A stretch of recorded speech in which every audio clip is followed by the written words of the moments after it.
شرک کرنے والے، یہ دشمن ہے، تو دشمنی ان کی. تو وہ جواب دینے لگی کہ میں تو مسلمانوں میں سے نہیں ہوں، آپ کے دین کی ماننے والی بھی نہیں ہوں، اور پھر آپ کے دشمنوں میں سے ہوں، من اعدائک، آپ کے دشمنوں میں سے ہوں، پھر بھی آپ مجھ کو جواب دے رہے ہیں. اللہ اکبر. میرے آقا کریم صلی اللہ تعالی علیہ وسلم نے فرمایا، سن اے اللہ کی بندی، اللہ کی عزت کی قسم، جس کے قبضہ قدرت میں میری جان ہے، میں نے اس وقت تک تیرا جواب میں نے نہیں دیا جب تک کہ میں نے یہ جان نہیں لیا کہ اللہ تعالیٰ نے تجھ کو ہدایت عطا فرما دی. سبحان اللہ، سبحان اللہ. بے شک اللہ اکبر. جب تک یہ جان نہیں لیا کہ اللہ نے تجھ کو ہدایت عطا فرما دی، بے شک میں نے تیرا جواب نہیں دیا. یعنی اللہ نے تجھ کو ہدایت کے لیے منتخب کر لیا، اللہ نے تجھ کو اسلام کے لیے چن لیا ہے، میں نے تجھ کو یہ جواب دیا ہے. حضرات گرامی، یہ خواب وہ دیکھتی ہے جب خواب سے بیدار ہوتی ہے. اللہ اکبر. خواب سے بیدار ہوتی ہے تو پھر اس نے وہ تہیا، وہ عزم مصمم کر لیا کہ جو کچھ اس کے اپنے پاس میں ہے سب کچھ لٹا دے گی اور اسلام کے دامن سے وابستہ ہو جائے گی اور مسلمان ہو جائے گی، اور جو کچھ اس کے اپنے پاس ہے سب راہ خدا میں لٹا دے گی. اللہ اکبر. یہ اہتمام، یہ برکت ہے میلاد شریف کی محفل کی برکت. کیا کیا باتیں اس کے اندر آ گئی. اہتمام کے ساتھ اپنے نبی کی میلاد کی محفل کا انعقاد کرنا، جی ادب و احترام کے ساتھ محافل کا، مجالس کا، جلوسوں کا ادب و احترام کے ساتھ اہتمام کرنا اوروں کو متوجہ کرتا ہے، راغب کرتا ہے نبی کی ذات کی طرف بھی اور نبی کی بات کی طرف بھی. یہی تو ہوا. وہ اہتمام اس نے دیکھا، وہ اہتمام دیکھا، وہ ادب و احترام اس نے دیکھا، تو اس کے دل میں کس نسبت سے جب پوچھا کہ نبی کی نسبت سے، نبی پاک کی میلاد کی خوشی میں اور نبی کی نسبت سے یہ محفل منعقد ہوئی ہے، تو اس کے دل میں نبی کی عظمت کا جو گوشہ پیدا ہوا، وہ جو چنگاری نبی کی عظمت کی پیدا ہوئی کہ کیا خوب پیاری محفل کا انعقاد، کیا پیارا اہتمام انہوں نے کیا، یہ کیا بڑی خوشیوں اور بڑی مسرتوں اور بڑے ادب و احترام سے لوگ یہ اس محفل کا انعقاد عمل میں لا رہے ہیں. تو نبی کی شان، نبی کی عظمت اس کے دل میں پیدا ہوئی. وہ نبی کی عظمت کا پیدا ہونا اس کو اسلام کی طرف لے آیا. سبحان اللہ، سبحان اللہ. اسلام کی طرف لے آیا ہے. حضرات گرامی، یہ جو حضور نبی کریم صلی اللہ تعالی علیہ وسلم کے مبارک دور میں بھی جو اسلام جو پھیلا، اسلام کی طرف لوگ آگے بڑھے، اسلام آگے بڑھ کر انہوں نے قبول کیا، اس میں بیشتر واقعات میں یہ عنصر شامل ہے نبی کی محبت کا اور نبی کی عظمت کا. سبحان اللہ، سبحان خود اللہ. حضرت حمزہ رضی اللہ تعالیٰ عنہ، اسد اللہ و اسد رسول اللہ، اللہ کے شیر اور اللہ کے رسول کے شیر حضور نے فرمایا. حضرت حمزہ ابن عبد المطلب شیر خدا ہیں. حضرت حمزہ رضی اللہ تعالیٰ عنہ بھی، وہ ان کو دنیا کے معاملات سے کوئی ایسے لینا دینا نہیں تھا، دنیا میں کیا ہو رہا ہے کیا نہیں ہو رہا ہے، بس اپنا ایک جنون ان کو سوار تھا. وہ شکار کے بہت زیادہ وہ دھنی تھے اور ان کی مزاج میں وہ شکار بہت زیادہ پسند کرتے تھے. بس شکار کے لیے نکلتے تو کئی دن کئی مہینے شکار پر چلے جاتے، واپس آتے تو بس شکار لے کر شکار کے ساتھ واپس آتے، پھر ایک دو چند دن بس قیام کرتے، رکتے اور پھر چلے جاتے شکار پر. یہ ان کا معاملہ. بس کیا ہو رہا کیا نہیں ہو رہا سنا ہے. بس بھتیجے نے ایک دعوت لوگوں کے سامنے پیش کی ہے، اسلام کی دعوت پیش کی ہے، ایک الہ واحد اللہ وحدہ لا شریک کی عبادت کی طرف بلانے کے حوالے سے. لوگ انکار کر رہے ہیں، اس بات کو ماننے سے انکار کر رہے ہیں، اپنے بھی پرائے بھی انکار کر رہے ہیں. یہ سب باتیں ہو رہی، بس وہ ان کے کان پر پڑتی نکل جاتی، وہ کوئی اس طرف کان نہیں دھرے. ایک موقع پر ابو جہل نبی کریم صلی اللہ تعالی علیہ وسلم کو، نہ صرف ابو جہل، امیہ، عتبہ، شیبہ، یہ بڑے بڑے صنادید قریش، یہ مکے کے بڑے قبائل کے سردار، حضور کو بڑی ایذان دیتے، تکلیفیں پہنچاتے، بڑی اذیتیں پہنچاتے۔ اب بارہا ایسا ہوا کرتا، ایک مرتبہ ایسا ہی ہوا، ابو جہل نے نبی کریم صلی اللہ تعالیٰ علیہ وسلم کو تکلیف پہنچائی، حضور کو اذیت پہنچائی، حضور کو زخم پہنچائے، حضور زخمی ہو گئے۔ اللہ اکبر۔ حضرت حمزہ، ابھی حضرت حمزہ نہیں ہوئے تھے، حمزہ ابن عبد المطلب تھے، شکار سے واپس آئے اور بڑا ناز رہتا تھا ان کو اپنی بہادری پر، دلیری پر۔ تو ان کی باندی، جو باندیاں تھیں، وہ آپس میں گفتگو کر لے رہی تھی کہ یہ حمزہ کو یہ جو کچھ گھمنڈ ہے نا، یہ سارا گھمنڈ اتر جائے گا جب ان کو پتہ چلے گا کہ ان کے بھتیجے محمد کے ساتھ ابو جہل نے جو کچھ کیا ہے۔ یعنی کان پر جب بات آئی تو متوجہ ہوئے، پلٹے، پوچھا باندیوں سے کیا کہہ رہی ہو تم، کیا بات ہے؟ تو انہوں نے بتایا کہ آپ کے بھتیجے محمد صلی اللہ علیہ وسلم کو ان کو ستانے والوں نے ستایا، ان کے دشمنوں نے ان کو تکلیفیں پہنچائی، وہ صبر کر رہے ہیں، وہ مصیبتیں برداشت کر رہے ہیں اور جھیل رہے ہیں۔ ان کو ابو جہل نے اذیت دی، تکلیف پہنچائی، ان کو زخمی کیا۔ حضرت حمزہ وہاں سے پلٹے اور سیدھا گئے ابو جہل کو تلاش کرتے ہوئے۔ ابو جہل کعبۃ اللہ کے صحن میں بیٹھا ہوا، وہ غف شپ مار رہا تھا دیگر عرب کے اس قبائل کے سرداروں کے ساتھ، سیدھا اس کے سر پر پہنچے اور تیر کمان ہاتھ میں تھی تو کمان سے اس کے سر پر جو مارا، ابو جہل کو زخمی کر دیا اور کہا کہ محمد صلی اللہ تعالی، میرے بھتیجے محمد کے نام پر دوبارہ نہیں جانا۔ مار کر زخمی کر دیا ابو جہل کو، خون بہنے لگا۔ اور پھر واپس نبی کریم صلی اللہ تعالی علیہ وسلم کے پاس آئے، کہاں پر ہیں معلوم کیا اور پہنچے اور بتایا کہ پیارے بھتیجے محمد، میں نے ابو جہل سے آپ کا بدلہ لے لیا، میں نے اس کو مارا، زخمی کر دیا ہے، اب تو آپ خوش ہیں نا؟ اللہ اکبر۔ نبی پاک صلی اللہ تعالی علیہ وسلم نے فرمایا، میرے دشمن کو آپ نے مارا ہے، میرے دشمن کو آپ نے زخمی کیا ہے، میرے دشمن کو آپ نے لہو لہان کیا ہے، میں اس پر خوش نہیں ہوں چاچا، اگر آپ ایمان اور اسلام قبول کر لیتے ہیں تو میں خوش ہو جاتا ہوں۔ اللہ، اتنا کہنا تھا۔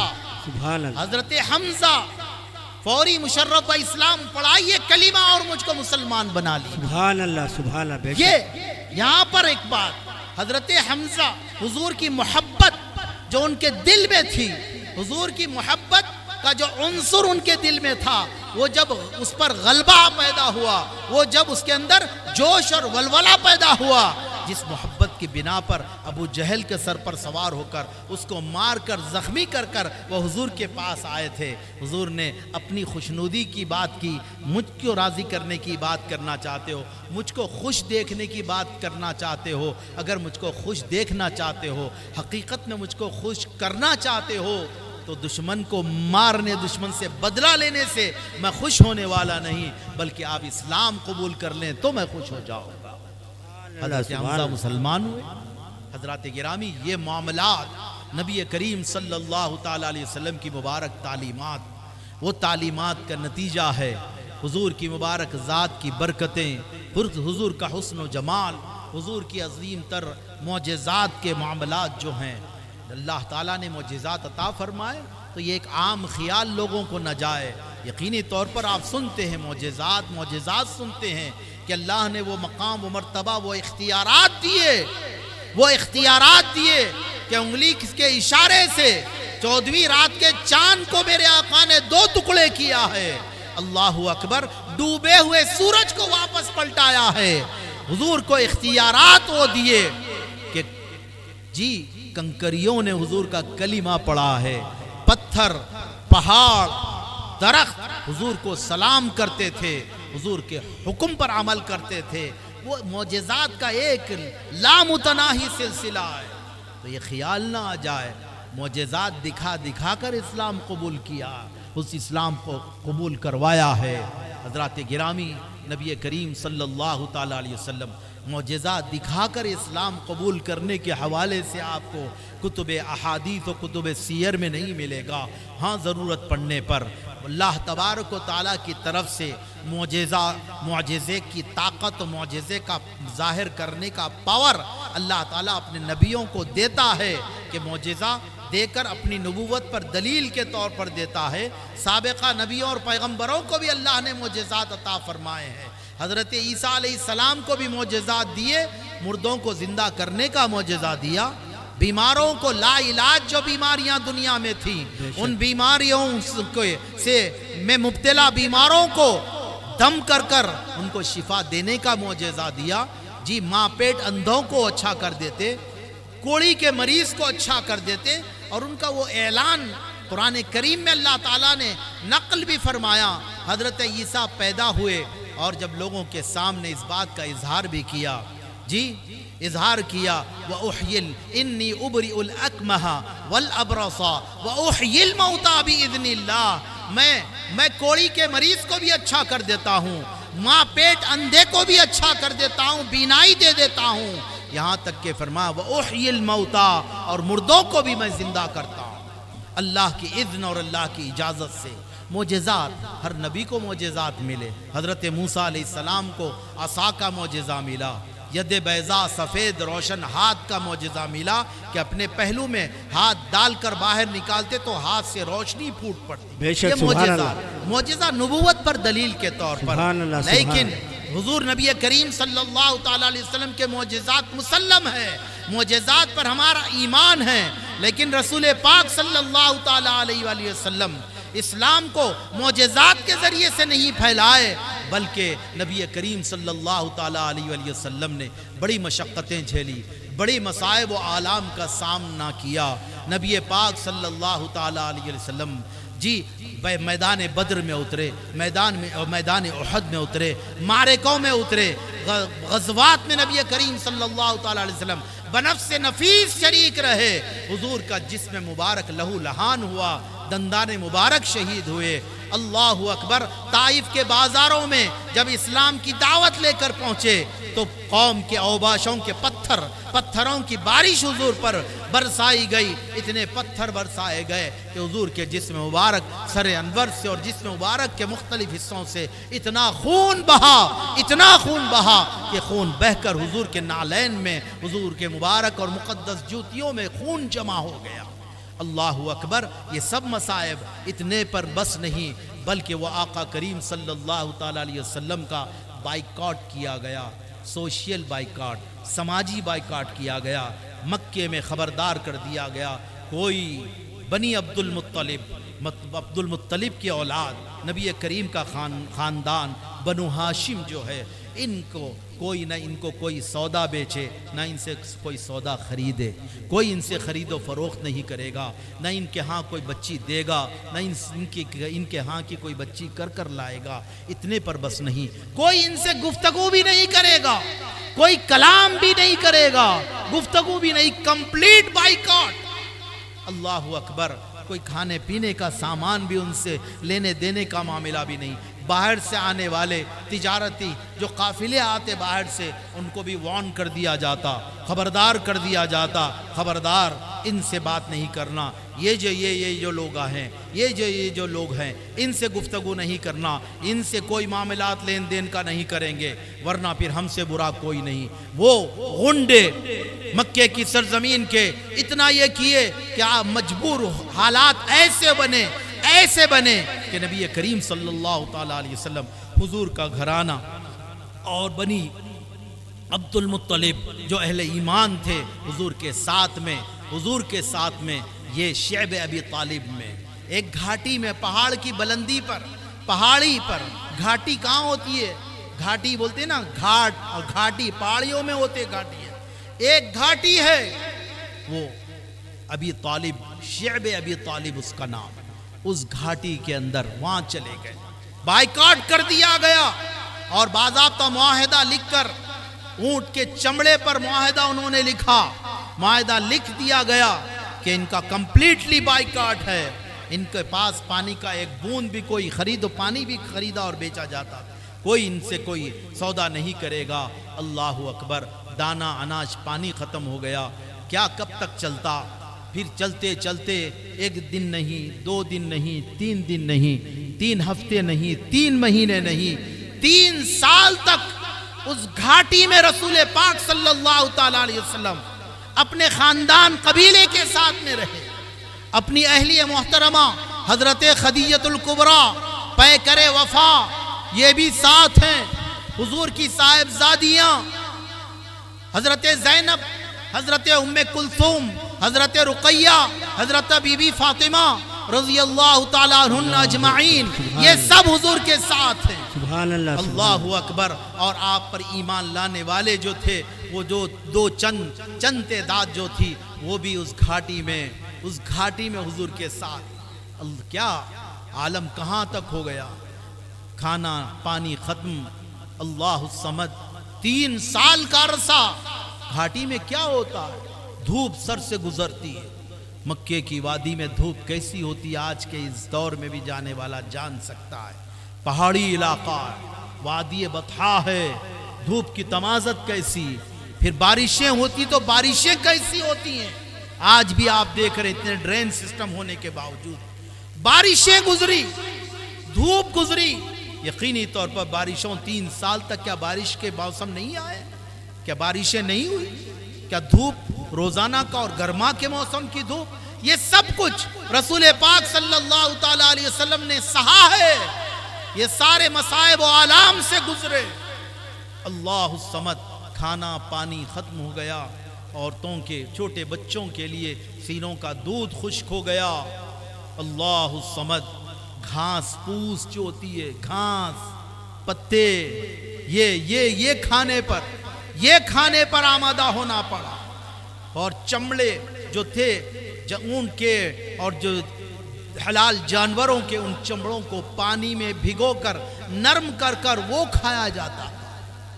ان حالات سے گزرنا پڑا۔ اسلام اتنی آسانی سے ہم تک نہیں پہنچا جو آج ہم نسلوں سے، باپ دادا سے اسلام ہمارے پاس آ گیا۔ نہ اسلام کی عظمت کا کوئی پاس و لحاظ ہمارے پاس ہے، نہ اسلام کی قدر و منزلت سے ہم صحیح طور پر آشنا ہے۔ اتنے ناقدرے ہیں، اسلام کی عظمتوں کو ہم داؤ پر لگاتے ہیں۔ اسلام کی عظمتیں ہمارے نام کے ساتھ وابستہ ہے۔ ہم مسلمان کہلواتے ہیں تو اسلام کی عظمت ہمارے ساتھ وابستہ ہو گئی۔ ہماری کوئی غلط حرکت اسلام کے نام پر حرف اٹھتا ہے، اس کا کوئی پاس و لحاظ ہمیں نہیں رہتا ہے۔ حضرات گرامی، اس اسلام کو ہم تک پہنچانے کے لیے رسول ہاشمی، اللہ کے محبوب، وہ محبوب جن کے لیے اللہ تعالیٰ نے کائنات کو سجایا ہے، اس محبوب نے کیسی کیسی مصیبتیں جھیلی۔ 3 سال کا عرصہ ہو گیا۔ حضور کی بارگاہ میں پہلے پیشکش کرے وہ لوگ۔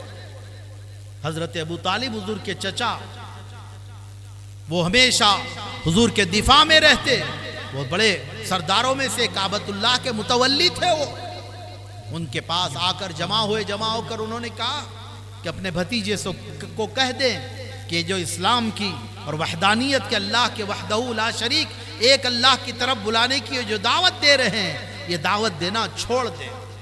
ہم ان کو، ہمارے پاس جتنی دولت ہے اس دولت کا آدھا حصہ مکمل ہم ان کو دے دیں گے۔ اگر وہ چاہتے ہیں کوئی کسی حسن و جمال کی پیکر عورت سے شادی کرنا تو دنیا کی حسین ترین عورت کو ہم ان کے نکاح میں کر دے دیں گے۔ وہ دعوت دینا چھوڑ دیں، یہ آفرز دینے لگے۔ جی، ملک بادشاہ دولت کی تقسیم کی بات انہوں نے کی، حسین و جمال والی عورت سے نکاح کروانے کی بات انہوں نے کی، اور ایسے بڑے بڑے آفرز انہوں نے رکھے۔ بس ایک شرط، اسلام کا پیغام آگے نہ بڑھائیں، اسلام کی دعوت اب آگے نہ بڑھائیں، بس کر دیں۔ نبی کریم صلی اللہ تعالیٰ علیہ وسلم نے اپنے چچا محترم سے کہا کہ چچا، آپ ان سے کہہ دیں اگر وہ لوگ میرے ایک ہاتھ میں سورج اور ایک ہاتھ میں چاند بھی لا کر رکھ دیں گے تو میں اسلام کی دعوت دینے سے باز آنے والا نہیں ہوں، میں اسلام کی دعوت دیتا رہوں گا، اللہ کی وحدانیت کا پیغام دنیا والوں کو دیتا رہوں گا۔ اللہ اکبر۔ بس انہوں نے بائیکاٹ کیا. 3 سال کا وہ معاہدہ لکھ کر لگا دیا جاتا, وہ کعبۃ اللہ پر لٹکا دیا جاتا, کعبے کی دیوار سے. معاہدے جب لکھے جاتے تو لٹکا دیے جاتے, یعنی ہر عام و خاص آدمی وہ معاہدہ پڑھ لے اور اس معاہدے کے مطابق رہنا پڑتا. سسٹم میں, وہ سسٹم کے مطابق وہ معاہدہ لگا دیا گیا. 3 سال کا جب عرصہ گزرا, 3 سال کا عرصہ گزرا, نبی کریم صلی اللہ تعالیٰ علیہ وسلم نے وہیں گھاٹی کے اندر ہے, وہاں سے اترنا اور وہاں سے باہر نکلنا بھی محال بنا دیا گیا تھا. حضور نے فرمایا کہ چلو اب گھاٹی سے ہم باہر نکل جائیں گے, کیونکہ جو معاہدہ کعبے کے اوپر جو لکھ کر انہوں نے لگایا تھا اس کو دیمک نے کھا لیا. حضور وہیں پر رہ کر اس کی خبر دے رہے کعبے کی دیوار پر, جس کو دیمک نے کھا لیا ہے. گویا اس کو دیمک پورا چاٹ گئی. جو معاہدہ لکھ کر انہوں نے لگایا تھا کعبے کی دیوار کو لگا کر, جو معاہدہ کعبے کے اندر لگایا گیا تھا اس کو دیمک کھا گئی. حضور نے فرمایا جب حضرت ابو طالب نے جا کر ان سے کہہ دیا کہ تمہارا معاہدہ جو تم نے کیا تھا وہ بائیکاٹ کا, سوشل بائیکاٹ کا معاہدہ, جی وہ مقاطعہ اور بائیکاٹ کا معاہدہ وہ کمپلیٹلی ختم ہو چکا ہے, کیونکہ تم نے جو معاہدہ لکھ کر لگایا تھا میرے بھتیجے نے کہا ہے کہ اس کو دیمک نے کھا لیا ہے. جب یہ دوڑے جا کر جب جو دیکھا انہوں نے تو سارے معاہدے کا جتنا وہ تھا حصہ چمڑے کا سارے کا سارا دیمک نے ختم کر دیا, کھا کر اس کو فنا کر دیا. صرف اللہ کا نام جو لکھا ہوا تھا بسمک اللہم, یہ بسمک اللہم بس یہی بچا تھا, باقی کا سب ختم ہو گیا. بس اس کے بعد شیب ابی طالب سے باہر نکلے. کیسے کیسے مصائب کا سامنا, کیسی کیسی مصیبتوں کا سامنا کرنا پڑا. ہاں معجزات کے تذکرے نبی کی عظمتوں کو ظاہر کرنے کے لیے, نبی کی شان بتانے کے لیے اللہ نے دیا ہے معجزات. نبی کریم صلی اللہ تعالیٰ علیہ وسلم کے معجزات اللہ اکبر ان گنت معجزات ہے. یہاں تک کہ اللہ والوں نے برملا کہہ دیا ہے حسن یوسف, حضرت یوسف علیہ السلام کا حسن بھی عظیم تر معجزات, حضرت یوسف کا حسن بھی. حسن یوسف دم عیسیٰ ید بیضا داری, آنچ خوبا ہما دارن تو تنہا داری. ہے حبیب پاک صلی اللہ تعالیٰ علیہ وسلم حضرت یوسف کا حسن ہو یا حضرت عیسیٰ علیہ السلام کا دم کر کر نابیناؤں کو بینائی دے دینا, کوڑی کے مریض کو اچھا کر دینا, مردوں کو زندہ کر دینا, دم عیسیٰ. اور موسیٰ علیہ السلام کا جو عصا کا معجزہ تھا کہ جب سمندر سامنے آ گیا, فرعون کا لشکر جرار پیچھے ہے, آگے سمندر ہے, راستہ جانے کے لیے کچھ نہیں, اللہ کا حکم ہوا اضرب بعصاک البحر, اے موسیٰ سمندر پر اپنی لاٹھی دے ماریے. حضرت موسیٰ نے سمندر پر لاٹھی ماری, سمندر میں راستے بن گئے. یہ عصا موسیٰ علیہ السلام کا معجزہ. پانی شدت کی پیاس لگی ہوئی ہے, قحط ہے, پانی کا نام و نشان نہیں. حضرت موسیٰ علیہ السلام وَإِذِ اسْتَسْقَى مُوسَى لِقَوْمِهِ, قرآن کریم میں سورۃ البقرہ کا رکوع نمبر 5واں 6واں رکوع. وَإِذِ اسْتَسْقَى, اور جب اس وقت کو یاد کرو جبکہ موسیٰ نے اپنے قوم کے لیے پانی طلب کیا. فَقُلْنَا, تو ہم نے کہا ہے موسیٰ اضرب بعصاک الحجر فانفجرت منہ اثنتا عشرۃ عینا, اے موسیٰ بس آپ اپنی لاٹھی اٹھائیے اور پتھر پر دے ماریے. بس حضرت موسیٰ لاٹھی اٹھائے اور پتھر پر لاٹھی کا مارنا تھا. عصا اٹھا کر پتھر پر جو مارا موسیٰ علیہ السلام نے تو 12 چشمے پھوٹ پڑے, پتھر میں سے 12 چشمے نکل پڑے. اللہ اکبر. یہ ہے حضرت موسیٰ علیہ السلام کا معجزہ. دم عیسیٰ ید بیضا, اور ید بیضا کا معجزہ بھی حضرت موسیٰ علیہ السلام کو ملا تھا کہ اپنا ہاتھ ہوتا لوگوں کے فرعون کے سامنے اپنے معجزے کا اظہار اللہ کے حکم سے حضرت موسیٰ علیہ السلام نے کیا کہ اپنے ہاتھ کو اپنے پہلو میں ڈال کر باہر نکالا, ہاتھ سے روشنی کی اور نور کی اور روشنی کی کرنیں پھوٹنے لگی. تو فرمایا ید بیضا داری, یہ سفید روشن ہاتھ, یہ سارے معجزات دیگر انبیاء علیہ السلام کو اللہ تعالیٰ نے دیگر انبیاء کو معجزات دیے ہیں، الگ الگ معجزات، لیکن اے محبوب پاک یہ سارے معجزات اللہ تعالیٰ نے آپ کی ایک ذات کے اندر جمع کر دیا ہے۔ حضرات گرامی، مہمان خصوصی حضرت مولانا علامہ احمد نقشبندی صاحب رونق اسٹیج ہو چکے ہیں ماشاءاللہ، جن کے بیان کے اشتیاق میں آپ حضرات تشریف فرمائیں۔ انشاءاللہ ابھی کچھ ہی دیر میں انشاءاللہ ان کے ولولہ انگیز خطاب سے، متاثر کن خطاب سے آپ حضرات انشاءاللہ مستفید ہوں گے۔ تشریف رکھیں، اپنے نشستوں کو سنبھال لیں آپ حضرات۔ حضرات جو سائیڈ میں کھڑے ہوئے ہیں کرسیوں پہ آ جائیے، کافی کرسیاں خالی ہے، کچھ دیر سامنے کے کرسیوں کو پر کریے آپ۔ حضرت آ گئے ہیں، ہم جانے آپ بیٹھیں گے تو حضرت بیان شروع کریں گے، جب تک آپ بیٹھیں گے نہیں حضرت بیان نہیں کریں گے۔ حضرات گرامی، کیونکہ ابھی کرسیاں ہیں، نشستیں ہیں تو غنیمت جانیے، پھر کرسیاں فل ہو جائیں گی تھوڑی دیر میں۔ بیان شروع ہونے کے بعد میں عمومی طور پر ہوتا کہ کرسیاں فل ہو جاتی ہیں، پھر فل ہونے کے بعد میں آپ کو پھر بیٹھنے کو جگہ نہ ملے گی۔ بہرکیف میں عرض کر رہا تھا، ایک مرتبہ درود پاک پڑھ لیں۔ اللہم صلی وسلم وبارک علی حبیبک سیدنا و مولانا محمد وعلی آلہ واصحاب سیدنا و مولانا محمد صلاة دائمة مقبولة تؤدی بها عنا حقہ العظیم۔ حضرات گرامی، آقا کریم صلی اللہ تعالی علیہ وسلم معجزات، جی آنچ خوباں ہمدارن تو تنہا داری، یہ ساری خوبیاں علیحدہ علیحدہ نبیوں اور پیغمبروں میں اللہ تبارک و تعالیٰ نے علیحدہ علیحدہ دی تھی۔ دم عیسیٰ کو دیا تو موسیٰ کو نہیں دیا، ید بیضا موسیٰ کو دیا تو عیسیٰ کو نہیں دیا۔ تو اسی طرح سے جو متفرق علیحدہ علیحدہ معجزات ہے، وہ علنا لہ الحدید کا معجزہ داؤد کو دیا کہ ان کے ہاتھوں لوہا نرم کر دیا تھا کہ وہ جیسے چاہتے لوہے کو مولڈ کر دیتے، فولڈ کر دیتے، اور ہتھیار بناتے اور جنگی لباس بناتے تو ان کو بھٹی میں ڈال کر لوہے کو تپانے اور نرم کرنے کی ضرورت نہیں تھی۔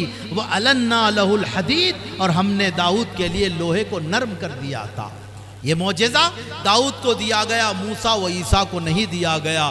لیکن اسی طرح سے اور دیگر انبیاء علیہ السلام کے معجزات کے ذکر میں نہیں کر رہا ہوں، یہ بات ضرور اتنی ضرور ہے، یہ ایمان رکھیں، آنچ خوبا ہمدارن، یہ علیحدہ علیحدہ نبیوں اور پیغمبروں کو دی جانے والی خوبیاں الگ الگ نبیوں اور پیغمبروں کو دی گئی، لیکن اے محبوب پاک رسول کریم صلی اللہ تعالیٰ علیہ وسلم محمد مصطفیٰ کی ذات میں اللہ تبارک و تعالیٰ نے ساری خوبیاں جمع کر دی۔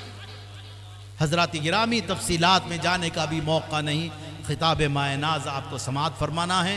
اللہ تبارک و تعالی ہمارے دلوں کو اپنی اور اپنے حبیب پاک صلی اللہ تعالی علیہ وسلم کی محبت سے آباد رکھے، سرشار رکھے، ہمیں دین ایمان پر ہمارے آنے والی قیامت تک نسلوں کو دین ایمان پر استقامت نصیب فرمائیں، ایمان اور اسلام پر زندہ رکھ، ایمان اور اسلام پر خاتمہ نصیب فرمائیں۔ آمین بجاہ سید المرسلین وصلی اللہ تعالی علیہ وعلی آلہ وصحبہ اجمعین والحمد للہ رب العالمین۔